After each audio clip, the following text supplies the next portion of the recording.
Alcoholism is a multifold sickness. कई स्तर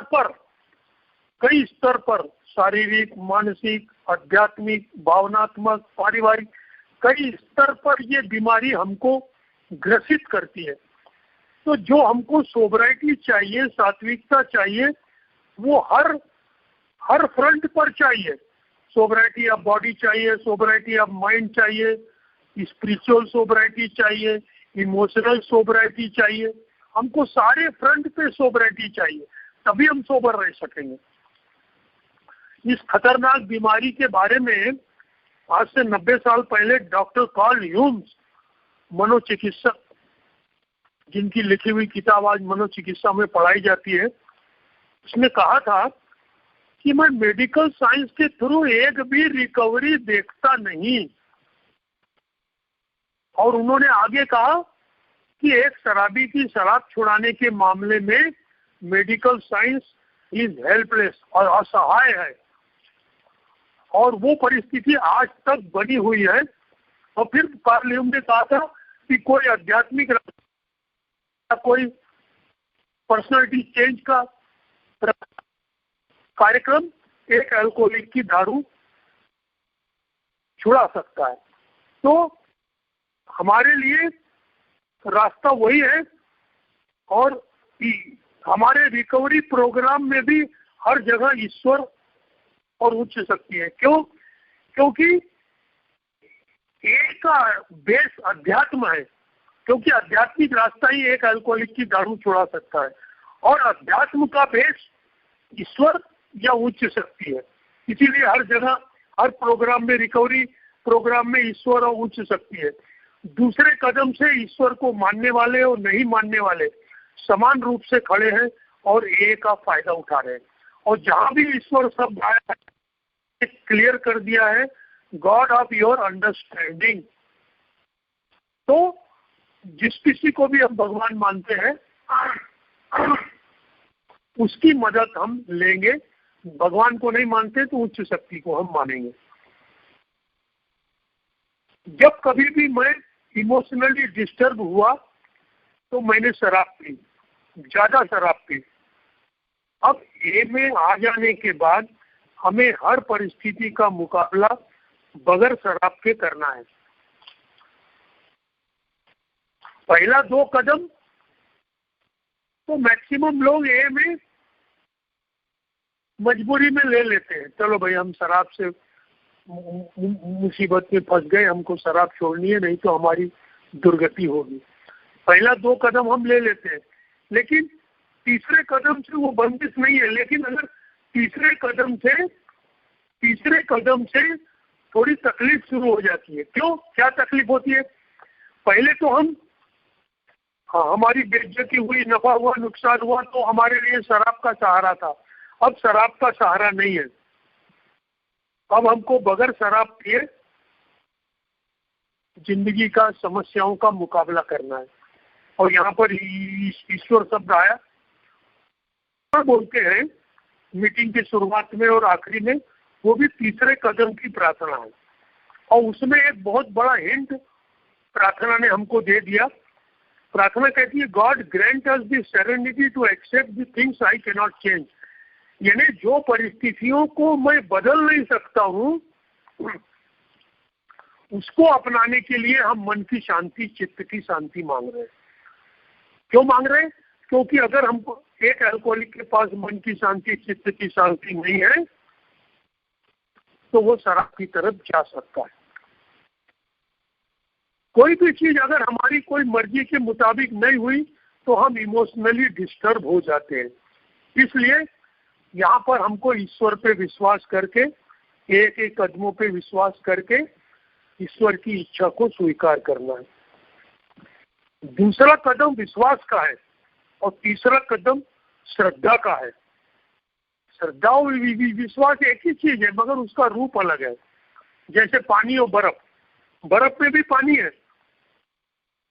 दूसरा कदम पानी जैसा है और तीसरा कदम बर्फ के समान है। फेथ, श्रद्धा, ठोस। हम घूसा मारकर भी बर्फ की सिल्ली को तोड़ नहीं सकते। तो उतना फेथ, उतनी श्रद्धा हमको ऊपर वाले पे या भगवान पे होनी चाहिए, जिसको हम भगवान मानते हैं, जिसको हम उच्च शक्ति मानते हैं, उसके ऊपर हमको ए पे फेथ करना पड़ेगा, भगवान पे फेथ करना पड़ेगा, ईश्वर 12 कदमों पे भी विश्वास करना पड़ेगा, ईश्वर की इच्छा को कबूल करना पड़ेगा। ए में बार बार 2 शब्द आते हैं, ईश्वर की कृपा और ईश्वर की इच्छा। ये दोनों शब्द में एक फर्क है छोटा सा। मैं शुरू से बहुत दिन तक मैंने पूछताछ की और मैंने खोज के निकाला कि ईश्वर की इच्छा में और ईश्वर की कृपा में क्या फर्क है। तब मुझे पता चला ईश्वर की कृपा यानी जो कुछ हमारे साथ अच्छा हो रहा है, हमारी मर्जी मुताबिक हो रहा, अच्छा हो रहा, वो ईश्वर की कृपा है। और जो कुछ हमारी इच्छा के विरुद्ध हो रहा, जो कुछ हमारी इच्छा के अनुरूप नहीं हो रहा, वो ईश्वर की इच्छा है।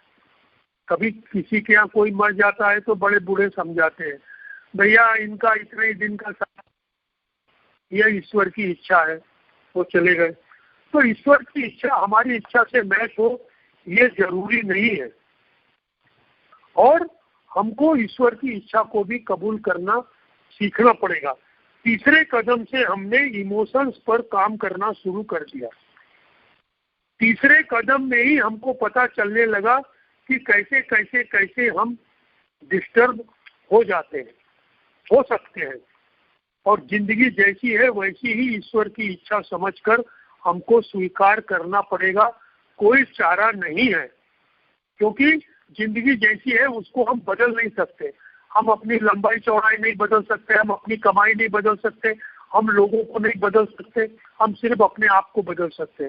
तो एक स्वीकार भाव है, एक्सेप्टेंस वाली चीज तीसरे कदम में हमको सीखनी पड़ती है। और तीसरे कदम से हमारा शिकायत का स्वभाव कम हो सकता है, हमारा इमोशनल डिस्टर्बेंस कम हो सकता है। हमको बार बार जो हम डिस्टर्ब हो जाते हैं छोटी छोटी बातों को लेकर, सुबह से लेके जो हमारी मर्जी के खिलाफ हुआ, वो हमको ईश्वर की इच्छा समझ के स्वीकार करना पड़ेगा।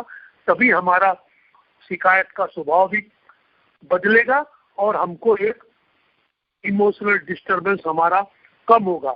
अब हमको और गहराई से इस विषय में आगे बढ़ना पड़ेगा। चौथे कदम में आजकल बड़ी ज्यादा गहराई से इस विषय का मंथन किया जाने लगा है। आज से 29-30 साल पहले जब मैंने चौथा स्टेप लिया था, तब मुझे उस समय लोगों ने बताया था आत्मकथा जैसा मैंने लिखा था, और उसको फिर मैंने दूसरे के साथ बैठकर डिस्कस किया था। लेकिन आजकल हम बड़े ही साइंटिफिक ढंग से और बड़े ही मनोवैज्ञानिक मनोचिकित्सा के ढंग से उसको ले रहे हैं। आजकल हम इन्वेंट्री लेते हैं जिसके कि चार्ट बने हुए हैं। फियर का चार्ट है अलग, भय का, रिजेंटमेंट का चार्ट है, खुन्नस का, नाराजगी का, हार्म डन टू अदर्स, लोगों को जो हमने दुख दिया, तकलीफ दिया उसका। और फिर मेरा ऐसा मानना है कि एक हमको सेक्स इन्वेंट्री भी लेनी चाहिए और हमको एक फाइनेंशियल इन्वेंट्री भी लेनी चाहिए। और ये 5 इन्वेंट्री जब हम लेते हैं तो ये 5 इन्वेंट्री को लेकर हम फिर 5वें कदम में दूसरे के साथ बैठकर और गहराई से इसका अध्ययन करते हैं। और ये जो इन्वेंट्री का चार्ट है उसमें करीब करीब सारी इन्वेंट्री में इमोशनल सिक्योरिटी वाला कॉलम है, जो कहता है व्हाट पार्ट और which part of self does this effect और हर्ट। हमको कौन सी बात ने हमको इमोशनली हर्ट किया या इफेक्ट किया, या हम हर्ट हुए या हम डिस्टर्ब हुए, जो हुए, हम कहाँ कहाँ हर्ट हो गए, कहाँ कहाँ हम इमोशनली कमजोर थे, किस किस को हमने नुकसान पहुंचाया, कोई हमको इमोशनली नुकसान पहुंचाए। अगर कोई हमको इमोशनली नुकसान पहुंचा रहा है तो हमारे अंदर रिजेंटमेंट पैदा होगा। लेकिन अगर हम किसी को इमोशनली नुकसान पहुंचाएंगे, अगर हम किसी की बिना मतलब बेइज्जती करेंगे, अगर हम किसी को भी बिना मतलब हर्ट करेंगे, तो उसका पनिशमेंट हमको जरूर मिलेगा। बाकी कोई पनिशमेंट मिले चाहे नहीं मिले, एक इमोशनल पनिशमेंट है जो वो सबको मिलता है। ये का कार्यक्रम आध्यात्मिक है, इसलिए मैं इमोशनल पनिशमेंट समझाना चाहता हूँ। इमोशनल पनिशमेंट क्या है? इमोशनल पनिशमेंट ऐसा है कि अगर हम बिना मतलब किसी को दुखी कर दे, बेइज्जत कर दे, नाराज कर दे, इंसल्ट कर दे, तो हमारे को रात को या थोड़ी देर बाद मन में ग्लानि और दुख और संताप पैदा होता है। ये इसका प्रयोग करके देख लेना। किसी को बिना मतलब हर्ट करना, किसी को बिना मतलब बेइज्जत कर देना और उस दिन रात को सुख की नींद सो के दिखा देना, कहीं ना कहीं हमको अंदर तकलीफ होगी, हमारे मन के अंदर दुख निर्माण होगा, ग्लानि निर्माण होगी, और यही स्पिरिचुअल पनिशमेंट है। तो हमको सारी इन्वेंट्री लेकर सब ये करते हैं। हमको देखना पड़ेगा कहाँ कहाँ हम भावनात्मक रूप से हर्ट हुए या हमने भावनात्मक रूप से दूसरों को हर्ट किया। हमको गहराई से इस साइकिल को, इस क्रम को समझ लेना पड़ेगा कि कहाँ कहाँ हम भावनात्मक रूप से कमजोर हो जाते हैं, कहाँ कहाँ हम भावनात्मक असंतुलन में बेईमानी या नाइंसाफी करते हैं, कहाँ कहाँ हमने दूसरों को हर्ट किया या दूसरों ने हमको हर्ट किया, हर स्थिति में। तो ये चौथा पांचवा कदम जो है, ये इसमें हम टॉप गियर में भावनात्मक असंतुलन, भावनात्मक अस्थिरता, भावनात्मक सुरक्षा के क्षेत्र में बहुत गहराई से काम करते हैं। और जब हम ये सब इन्वेंट्री लेते हैं, जब हम गलत व्यवहार दूसरों के साथ करते हैं और दूसरों की साथ नाइंसाफी करते हैं, गलत व्यवहार करते हैं, खुन्नस रखते हैं, बेइज्जत करते हैं, कुछ करते हैं, तो फिर सबसे पहले हमारे अंदर आता है भावनात्मक असंतुलन। और फिर आएगी हमारी, तब हमको पता चलती है हमारी भावनात्मक कमजोरी, और फिर हम भावनात्मक रूप से नाइंसाफी करने लगते, बेईमानी करने लगते, गलत रास्ते अपनाने लगते, और फिर हमारे अंदर भावनात्मक डिस्टर्बेंस पैदा होता है। इन सबसे निकलने और उबरने के लिए ए ने हमको और कदम बताए हैं। हमको और कदमों के ऊपर काम करना पड़ेगा। कहाँ कहाँ हमने गलत किया, कहाँ कहाँ हमने भावनात्मक रूप से कमजोर हो जाते हैं, कहाँ हमने भावनात्मक असंतुलन में बेईमानी की, कहाँ हमने दूसरों को हर्ट किया या दूसरों ने हमको हर्ट किया। और इस तरह पांचवें कदम में जब हम दूसरे के साथ बैठकर चर्चा करते हैं, तो फिर वो हमको समझाता है कि हम कहाँ कहाँ गलत हैं, हमारी कौन कौन सी गलतियां हैं, हमारे कौन कौन से चरित्र के दोष हैं, क्या हैं, और फिर इसमें से निकलने का रास्ता हमको अपनाना पड़ेगा। और फिर छठवां और सातवां कदम हमको कैरेक्टर डिफेक्ट के लिए दूर करने के लिए भगवान की मदद लेना पड़ेगा। ए का बताया हुआ रास्ता हमको अपनाना ही पड़ेगा। छठवें सातवें कदम पे जब मैं काम कर रहा था, तो मैंने छठवें कदम में शब्द पढ़ा डिफेक्ट्स ऑफ कैरेक्टर, और सातवें कदम में शब्द पढ़ा वीकनेस, हमारी कमजोरी। तो मैं बहुत दिन तक इसको लेकर चिंतित रहा और मैं दूसरों से पूछता था कि भाई छठवां सातवां कदम तो मिलता जुलता है, हमने कैरेक्टर डिफेक्ट्स की बात की थी और फिर ये कमजोरी की बात की। तब मुझे एक दिन एक ओल्ड टाइमर ने समझाया था, जब मैंने उनको कहा कि जिंदगी की कोई भी तकलीफ, जिंदगी का कोई भी दुख मेरे को शराब नहीं पिला सकता, लेकिन ये जो स्थिति अगर आ गई तो मैं शराब पी सकता हूँ। तो उन्होंने कहा जीवन भाई ये तुम्हारी कमजोरी है। उस दिन मेरे समझ में आया कि हमारे चरित्र का दोष जो हमारी कमजोरी बन जाता। फॉर एग्जाम्पल,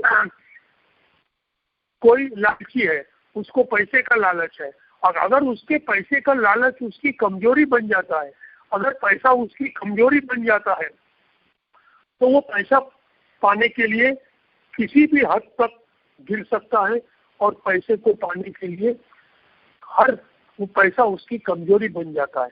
अगर किसी का सेक्स कमजोरी है तो उसको सेक्स के लिए वो किसी भी हद तक गिर सकता है, और सेक्स की कमजोरी उससे कोई भी गलत काम करवा सकती है। तो हमको अपनी कमजोरी के लिए, हमको अपने चरित्र के दोष के लिए ऊपर वाले से प्रार्थना करनी पड़ेगी, और रास्ता वही है जो हमने शराब छोड़ने के मामले में अपनाया। लेकिन हमने जितने लोगों को तकलीफ दी, हमने जितने लोगों के साथ गलत व्यवहार किया, जो समाज के साथ हम जुड़ना चाहते हैं, जो समाज के साथ हम अलग हो गए, उसके लिए फिर हमको 8वां और 9वां कदम भी लेना पड़ता। 9वां कदम माफ करना और माफी मांगना, भरपाई करना, इन सब बातों से संबंधित है। जब 8-9 कदम लिखे जा रहे थे तब बिल डब्ल्यू ने लिखा था, इन सब कदमों पे काम करके I am trying to be a citizen again. यानी जो समाज से मैं अलग हो गया था, तो वो मैं फिर से समाज से जुड़ रहा हूँ। और ये सब 1, 2, 3, 4, 5 सब आध्यात्मिक और प्रैक्टिकल अध्यात्म है। इसमें 8वें 9वें कदम में माफ करना और माफी मांगने वाली बात है। मैंने जब मेरे स्पॉन्सर ने मुझसे कहा कि जीवन भाई, माफी एक तरफा नहीं होगी, तुमको माफ करना भी पड़ेगा और माफी मांगना भी पड़ेगा, तो मैंने उनसे पूछा क्या पहले, तो उन्होंने कहा कि पहले माफ करना पड़ेगा। तो मैंने सोचा शायद उन्होंने ऐसे ही कह दिया, और शायद माफ करना।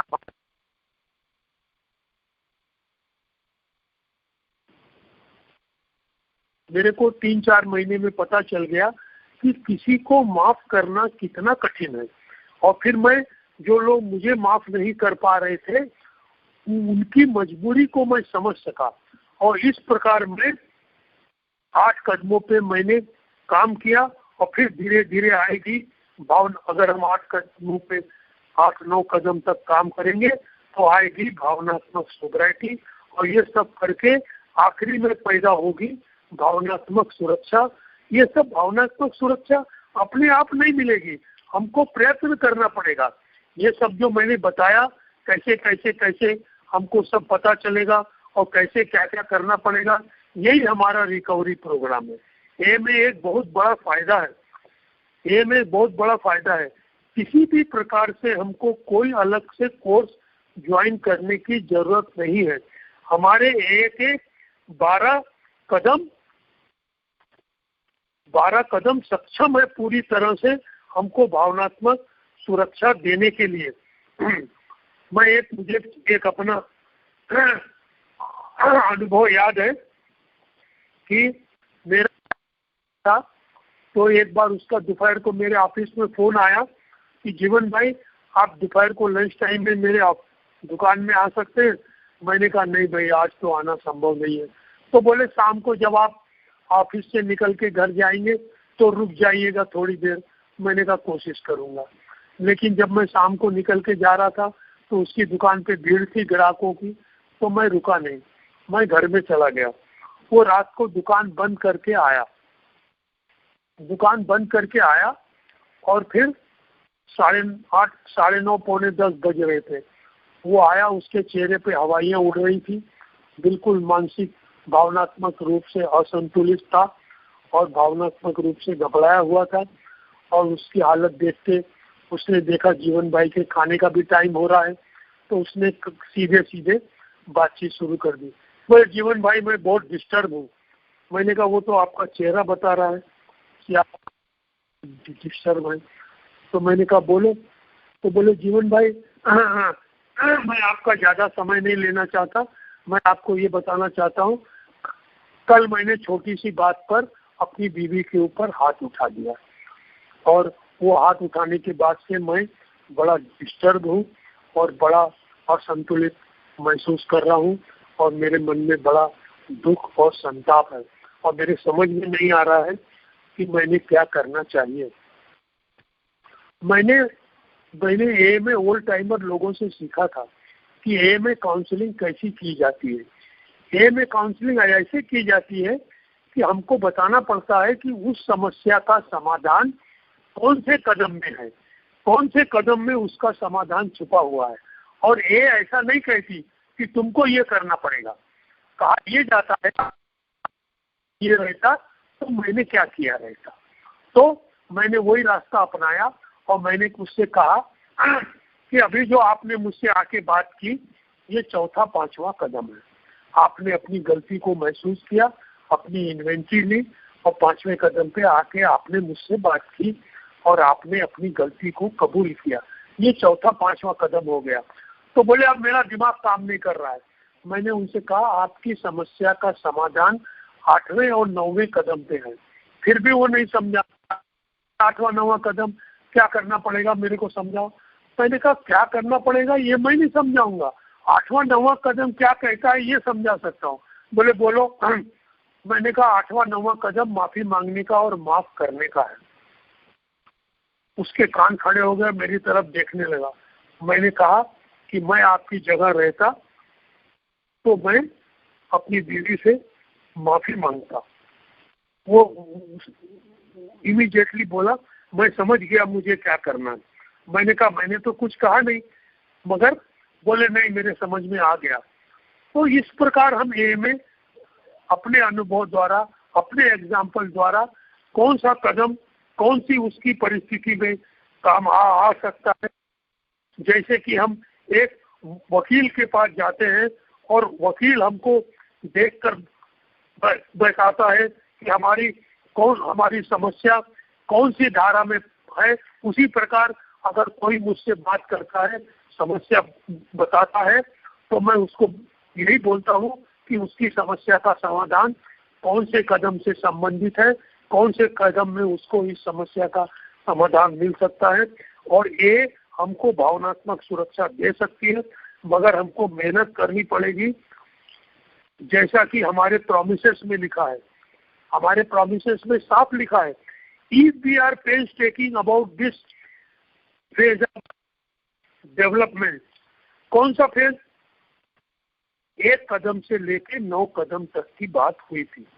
उसके बाद हम प्रोमिसेस लिखे गए, हमको क्या क्या करना है शराब से दूर रहने के लिए, सोब्राइटी के लिए, सात्विकता के लिए। ये सब कुछ ए ने 1 से लेके 9 कदमों तक बता दिया है। 1 से लेके 9 कदम पूरा हमको क्या क्या लेना है वो बताया है। और 10वां 11वां और 12वां कदम मेंटेनेंस ऑफ सोब्राइटी के लिए है, मेंटेनेंस ऑफ सोब्राइटी के लिए। 10वां कदम तो क्या है?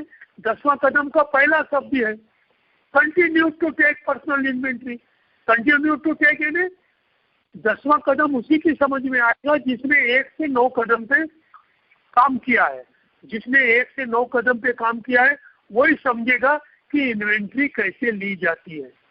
Continue to take personal inventory and admitted when we were wrong, यानी अपनी गलती, जहां हम गलत थे हमने अपनी गलती को स्वीकार।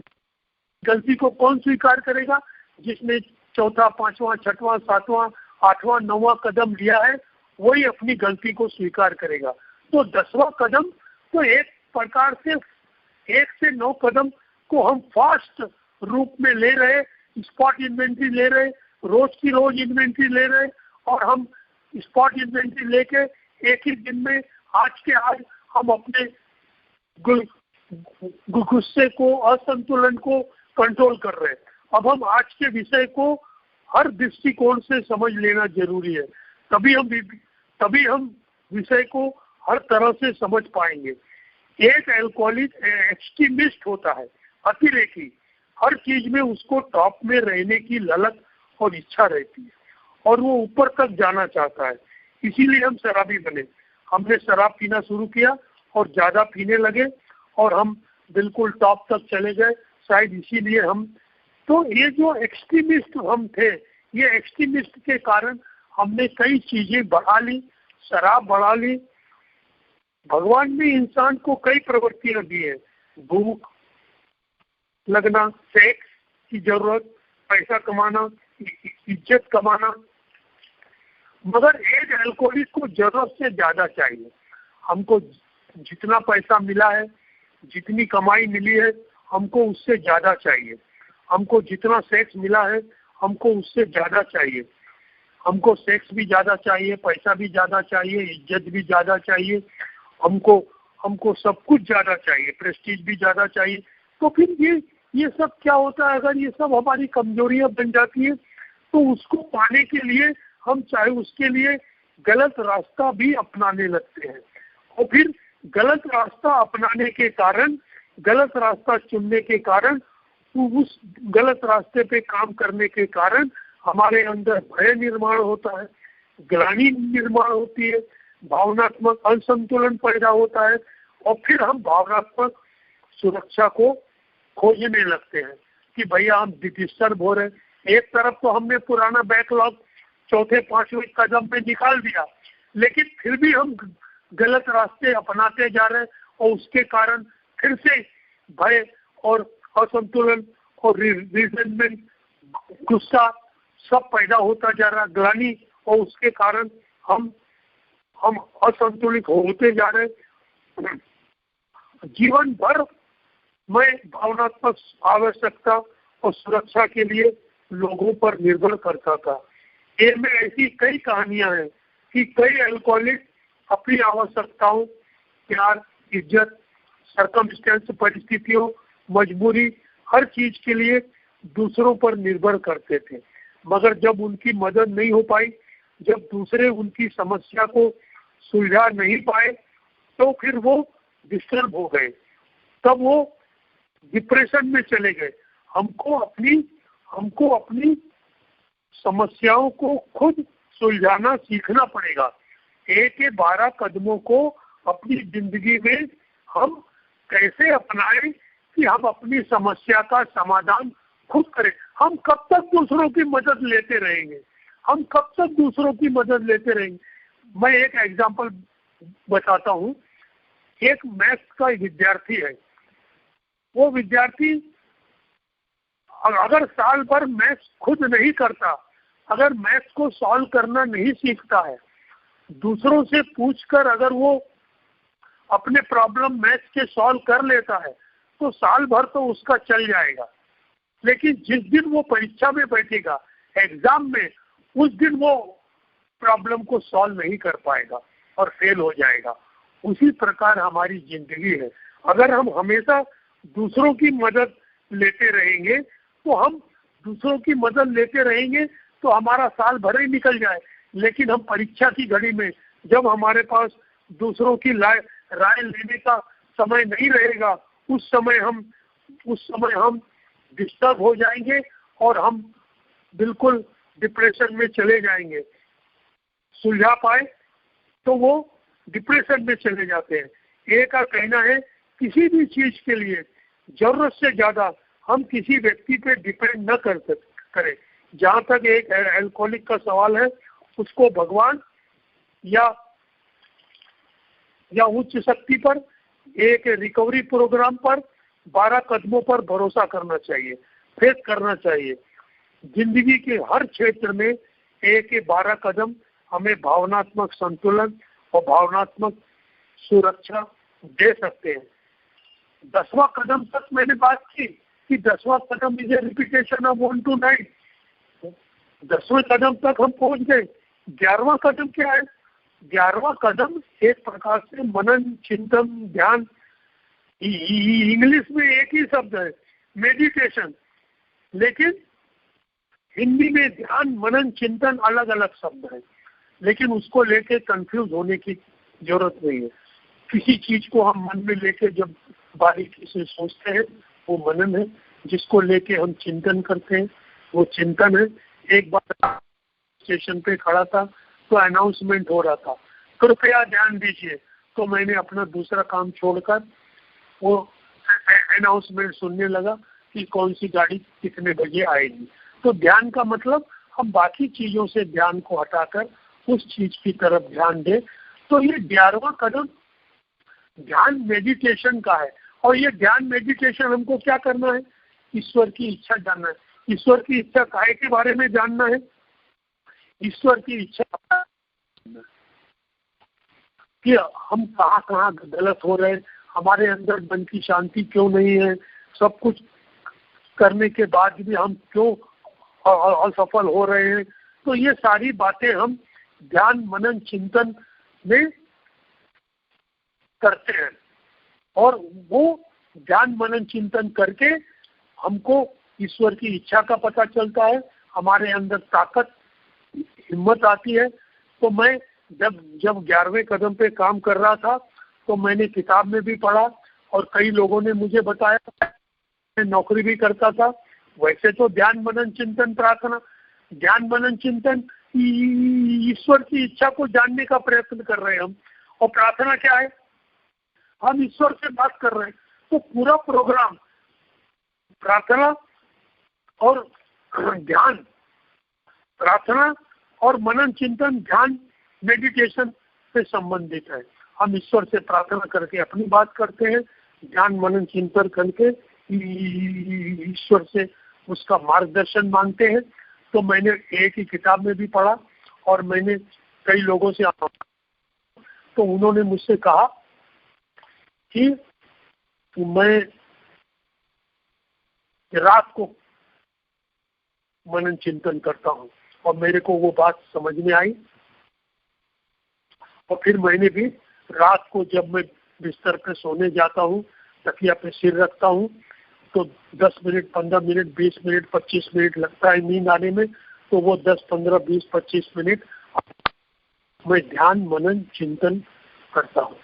तो ध्यान मनन चिंतन करके फिर मैं चौथा कदम, तीसरा कदम, 11वां कदम, 10वां कदम वो सब लेता हूँ, और वो ध्यान मनन चिंतन करते करते करते मैं सो जाता हूँ। यहाँ पर मेरे को एक बोनस मिलता है, मेरे को एक फायदा होता है व्यक्तिगत रूप से। मेरे को क्या व्यक्तिगत फायदा होता है वो मैं बताता हूँ। एक ही किताब में एक शब्द है,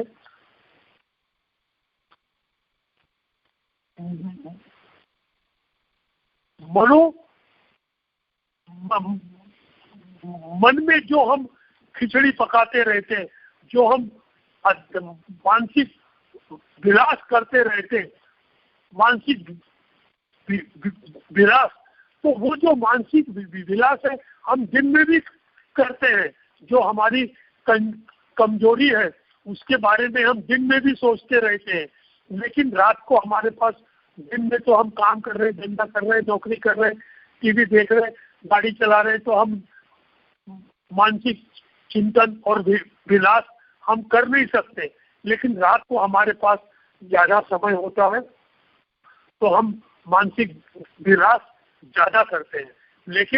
लेकिन मैं जो रात को सोते वक्त मैं ये मनन चिंतन करता हूँ, तो मैं इस विलास से बच जाता हूँ और मैं फालतू बातें सोचता नहीं। मानसिक विलास क्या है? कमजोरी के बारे में सोचना। कमजोरी, अगर हम किसी से रिजेंटफुल है तो उसकी बुराई सोचते हैं, चलो भाई उसका एक्सीडेंट हो जाए, अगर ए मेंबर है तो फलाना फलाना स्लिप हो जाए, ये हो जाए। हम अपने डिप्रेशन को निकालते रहते हैं, सोचते रहते हैं मन में। अगर सेक्स हमारी कमजोरी है तो हम सेक्स के बारे में सोचते रहते हैं। तो ये अगर मैं रात को मनन चिंतन में करता हूँ तो ये मैं फिर मानसिक विलास से बच जाता हूँ। ये मानसिक शांति महसूस करता हूँ। और आखिरी में प्रैक्टिकल अध्यात्म में ये हमको समझाता है, 12वां कदम, कैरिंग दी मैसेज करना। कैरिंग दी मैसेज कहा है? ये नहीं कहा है कि हम किसी को सुधार सकते हैं, हम किसी को सुधार सकते हैं, ये भी नहीं कहा। और ये कहा हमने ये कैरिंग दी मैसेज करना है स्टिल सफरिंग अल्कोहलिक्स को, ये सब देना है, ताकि मैसेज शब्द कहा। और ये कहा कि ये जो हमको आध्यात्मिक जागृति पैदा हुई, आध्यात्मिक जागृति से घबराने की जरूरत नहीं है। आध्यात्मिक जो ये 1 से लेके 12 कदमों तक हमने काम किया, वो वही आध्यात्मिक। शराब से हमने हार को कबूल किया, हमने उससे छुटकारे के लिए प्रार्थना की, हमने हमने जैसी जिंदगी है उसको स्वीकार किया, ईश्वर की इच्छा को स्वीकार किया, हमने अपने चरित्र के दोषों को लिखा, हमने अपनी इन्वेंट्री ली, हमने उसके ऊपर डिस्कस किया, अपने चरित्र के दोषों को पहचाना, हमने अपनी गलतियों को पहचाना, उसको दूर करने के लिए भगवान से प्रार्थना की। 6वें 7वें कदम पे, 8वें 9वें कदम पे हमने माफी मांगना, माफ करना किया, उससे हमको मानसिक शांति मिली। और फिर हमने और आगे बढ़े, मनन चिंतन किया, कहाँ कहाँ हम असफल हो रहे उसके लिए काम किया। हमने डेली इन्वेंट्री ली, स्पॉट इन्वेंट्री ली, रोज के रोज जो हमसे गलती हुई उसको हमने रोज के रोज सुधारने की कोशिश की ताकि हमको रात को नींद अच्छी आए। और यही जो आध्यात्मिक जागृति है, ये हमको दूसरों को बांटना है, कैरिंग दी मैसेज करना है। 12वां कदम समझ लेना बहुत जरूरी है। कैरिंग दी मैसेज कहा है, इस धोखे में मत रहना कि हम किसी की शराब छुड़ा सकते हैं। खुद की शराब छुड़ाना तो हमारे बस में नहीं है, हम ईश्वर की मदद लेकर अपनी शराब छुड़ा, दूसरे की शराब क्यों छुड़ा सकते हैं, कैसे छुड़ा सकते हैं। मुझे अपना अनुभव याद है कि मैं नया था, मैं ऑफिस से आता था, फटाक से चाय पी के गाड़ी लेकर एल्कोहलिक को फॉलो अप देने के लिए, मीटिंग ले जाने के लिए उनके घर तक जाता था। और फिर मैंने एक बार देखा, एक जन अपने घर के बाहर बैठा था, लेकिन उसने मुझको जैसे ही देखा तो घर के अंदर भाग गया। और फिर जब मैंने जाके गाड़ी खड़ी की, उसके बच्चे से कहा पापा को बुलाओ, कहना जीवन भाई आए हैं, ए में जाना है। तो बच्चे ने कहा में नहीं है। मुझे बहुत गुस्सा आया मन में। और फिर मैंने एक बार स्पॉन्सर से ये किया था कि देखो मैं इतनी मेहनत करता हूँ, मैं इतने ये करता हूँ और ये लोग फायदा नहीं उठाते, ये सोबर नहीं होते, ये फिर से शराब। तो फिर मेरे स्पॉन्सर ने मुझे एक बार समझाया था, जीवन भाई 12वां कदम तुम्हारे प्रिस्क्रिप्शन में है, तुमको 12 कदमों पे काम करना है तभी तुम सोबर रह पाओगे। तो ये तुम्हारे प्रिस्क्रिप्शन में है, तुमको इसके ऊपर काम करना है। तो ये तुम अपने लिए कर रहे हो, सामने वाला सोबर हो या ना हो तुम उस दिन सोबर रहते हो। इसीलिए ये कहती है every 12 stepping is a successful 12 stepping. सामने वाला सोबर हो या ना हो, लेकिन उस दिन हम सोबर रहते हैं, इसलिए every 12 stepping is a successful 12 stepping. और फिर ये कहती है कि हमने जो ये आध्यात्मिक जागृति हुई, हमने उसको अपनी जिंदगी के हर क्षेत्र में अप्लाई किया। हर क्षेत्र में क्यों अप्लाई किया? क्योंकि हम सिर्फ ए तक सीमित नहीं है।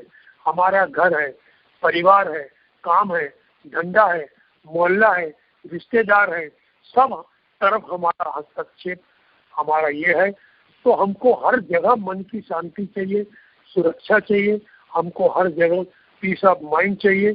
तो हमको हर क्षेत्र में इन 12 कदमों को जो हमने सीखा उसको अपनाना पड़ेगा। हमको भगवान के ऊपर भरोसा करना पड़ेगा।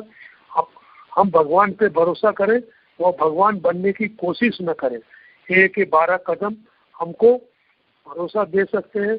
हमको भावनात्मक सुरक्षा अवश्य मिलेगी। पहले हमको भावनात्मक सोब्रिटी मिलेगी, सात्विकता मिलेगी, फिर भावनात्मक सुरक्षा मिलेगी। हमको इसके ऊपर मेहनत करनी पड़ेगी। 1 से लेके 12 कदमों तक पूरी मेहनत करनी पड़ेगी, तभी हमको ये सोब्रिटी मिलेगी, इमोशनल सोब्रिटी मिलेगी और इमोशनल सिक्योरिटी मिलेगी। हमको इसके ऊपर काम करना पड़ेगा, मेहनत करनी पड़ेगी।